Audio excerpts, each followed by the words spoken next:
All right, guys, the results of my poll are in. 1,800 of you voted, and I put up a poll asking what is the most important barbell lift to you, and I did basically the big three, right? The bench, the squat, the deadlift, and then I threw in barbell curls. Now, to be honest, I'm kind of surprised at these results, right?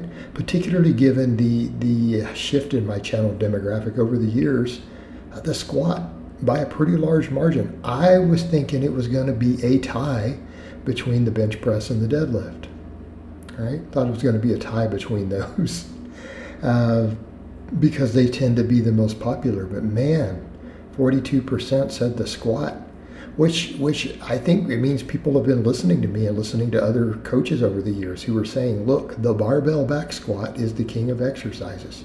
Doesn't mean it's enjoyable, right? Doesn't mean it's enjoyable. I love the deadlift. I would deadlift all day and never squat again if I didn't see the benefits in squatting. But I squat, okay?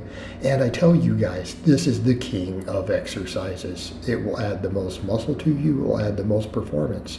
And the reason I say the most muscle is not that it makes each individual muscle bigger. It's that it causes the most hypertrophy in the largest muscles, okay? The largest muscles in the body is a phenomenal exercise for them that still helps develop a lot of stabilizers, a lot of stuff through your trunk and everything else, which is also sizable. It works. Although I will say the only study that ever compared the squat and the deadlift head to head on hypertrophy, and a lot of people don't like to hear this, the deadlift won. But that also throws a big wrench in a lot of people's hypothesis. How many people are like, oh, well, the deadlift is a terrible hypertrophy exercise. And it's like, okay, people have theories as to why. But when it's been looked at in the lab, it causes really good muscle growth. Okay? I mean, if we were to really compare it to other exercises, based on that bit of data, I would really be surprised. And the reason I don't accept that data is because I do feel like the weight of the evidence biomechanically suggests that the squat is probably going to put a little more muscle on you than the deadlift, okay? So that's usually my basis for it. Although I think the position of maybe could be made with the studies is that it might not cause as much quad growth, but all the extra back growth and other stuff would contribute. But it is the lack of a lengthened position there. But in terms of just getting brutally strong, oh yeah, I love deadlift. But realistically, when it comes to just overall athleticism, performance, all of these things, the squat tends to be king. Okay, I'll address the barbell curl here in a bit. So bench press, again, a lot of people who answered, a bunch of people chimed in, where's the overhead press? And because quite frankly, it's just not as important. I mean, if we're going to be honest and we're going to be realistic, a lot of guys who obsess over the overhead press who are not trying to do it for the sake of an overhead press or for maybe sport specificity, I feel like a lot of times, and myself included, when I used to push the press a lot years ago, it was a coat for having a weak bench. I finally accepted that and fixed my bench. Okay? And it is that simple. I mean, even here you see me doing this is not a powerlifting bench, this is a bodybuilder bench. I'm still repping 315, right? Flat back, no wrist straps, wide grip, So the thing is, bench press. And people who did pick bench are like, yeah, dude, bench is king of the upper body. In terms of just display of strength, overall muscle in the upper body, the bench press is hard to beat. And I agree with that. And it's hands down better than the press, okay? And that's what people don't get. They think that the press is building all this extra muscle. No, you're moving less weight, you have less muscles involved. There's a few more stabilizers, but if you squat or deadlift, all those stabilizers are being worked harder on the squat and deadlift. Like the only way that makes sense with the press is if the press is the only standing exercise you do, okay? But the fact that if you're deadlifting and benching, press doesn't really bring a lot to the table other than the ability to press. And if you just want to have a big press for the sake of having one, great. But the thing is, at the end of the day, anyone with a big bench tends to have a big press anyways. It carries over. We've seen it. Remember when Freaky D did that? Freaky D was benching over 500. He's like, I don't train the overhead press. I want to see what I can do on it because I never do this exercise ever. He walked in and put 225 on there and knocked out 10 reps.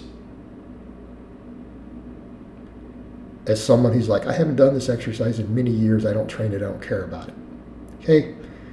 That's an elite, absolutely elite level overhead press, purely from benching. I've seen a guy I knew over from the UK. It's the same thing. Guy has an elite equipped bench. I've seen him walk in and do behind the neck presses. It's like, I don't do this, but let me see if I can do it.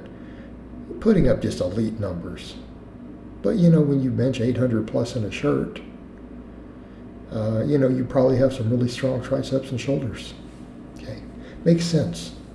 And again, I think people forget that. They kept trying to throw it in. I'm like, I already have the bench press in there. The bench press is arguably a more important and more valuable exercise. And it has more people who care about it from a strength standards perspective. But absolutely. Then I have the curl in there. And I think some people are like, wow, why did you put the curl in instead of all these others? Because showing love for my bicep bros. And it's because so many strength athletes for a while have said, oh, curls are useless. There's no point in them. They're silly. Biceps are silly. But they aren't. Okay? They're not. And the barbell curl is a basic exercise. Okay? Plus all the other muscles, everything but the biceps were displayed in that list I gave. Okay? We could argue the lats are not worked amazingly well, but guys will still build some lat on the deadlift. Right? Biceps were completely neglected in that list, and so I thought it would be funny to throw the curl in.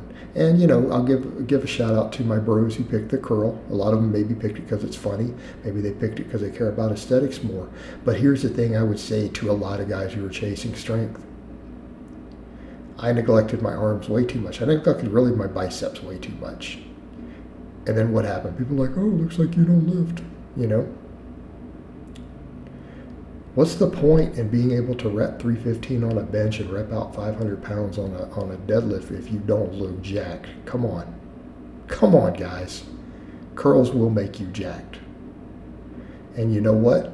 I personally started treating the barbell curl like a primary exercise. I take it seriously. I train it. I care about it because I'm trying to bring my biceps up. And so again, I threw that in there just for a little bit of fun. But all these people who chimed in, why couldn't the press be there? Why couldn't it be a row, a pull-up? Because that's what I picked. Really I wanted to see what people thought about the big three anyways, right? Because that's really what it was about. And people picked the squat. Solid choice by people, the voters. All right, guys, but that's really all I have to say on that today. I hope it's been informative, and I'll talk to you guys and gals next time.